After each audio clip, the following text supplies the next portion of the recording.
about how God made everybody. Now, let's try this again. Who can tell me how it was that God made everything when we talked about creation last week? Lily? Right, God spoke it into being. But when God decided to make people, He did things differently. So let's go back to the sixth day of creation. God's already made everything else that there is, and He's ready to make His greatest creation yet, people. But instead of speaking it, God does something different. God forms out of the dust of the earth the first human body. Does anyone know what that means? No.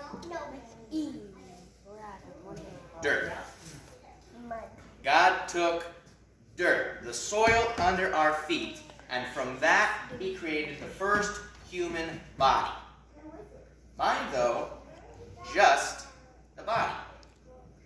God made the human body out of the earth, but it wasn't alive yet. God had to do something special yet before this was a living person. You know what that was? He breathed life into it. And when He did that, that was the birth of Adam, the world's first man. God loved Adam more than all the rest of His creation combined. So He gave Adam a special job and a special place to live. You know what that place was? The Garden of Eden. Probably the most beautiful place ever to exist in all of history. The Bible tells us that every kind of plant that's nice to look at was found in the garden. It was full with all kinds of animals, and 4 different rivers flowed through it, so it always had enough water. This was paradise, and this is where God put Adam to live. But like I said, He also gave Adam a special job. God had made all of the different kinds of animals, birds, fish, and other creatures. But as of yet, He hadn't named them. And that was the job God gave Adam, to go out and name all of the animals. And so Adam went to that. He did the work God gave him. But as he was working, he started to realize something. All the different animals had others of their kind. The big gray thing that he named an elephant, that traveled in whole herds of elephants. The animals that liked to follow him around on 4 legs, the things he called dogs, there were other dogs for them to be with. There were whole flocks of birds, whole schools of fish. But Adam, he was one of a kind. There was nothing else like him in all of creation. And God sees this and He says, it's not right that man should be alone. Boys? So what does God do?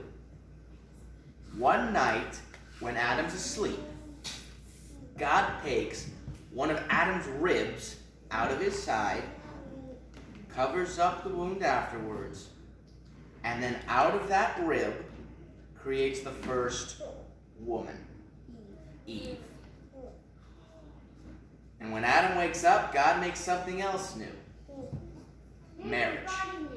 Adam and Eve become the first married couple, and God gives Adam another job.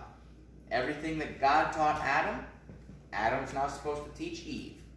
And both of them are to continue the work that God gave them. Now there's a lot more to Adam and Eve's story, but we'll be covering that next week. But here's the big thing to pull from this week. What was so different about how God made us compared to everything else?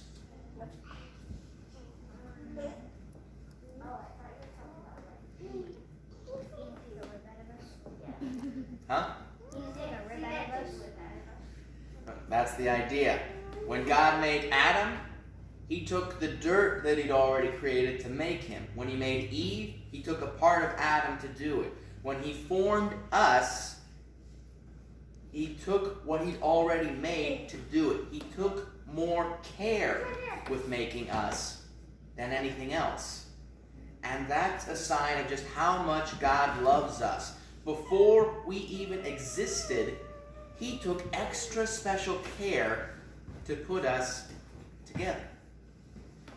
And that's also a sign of how much God loves us, because he took all that extra care and time. All right, so that's our story for tonight.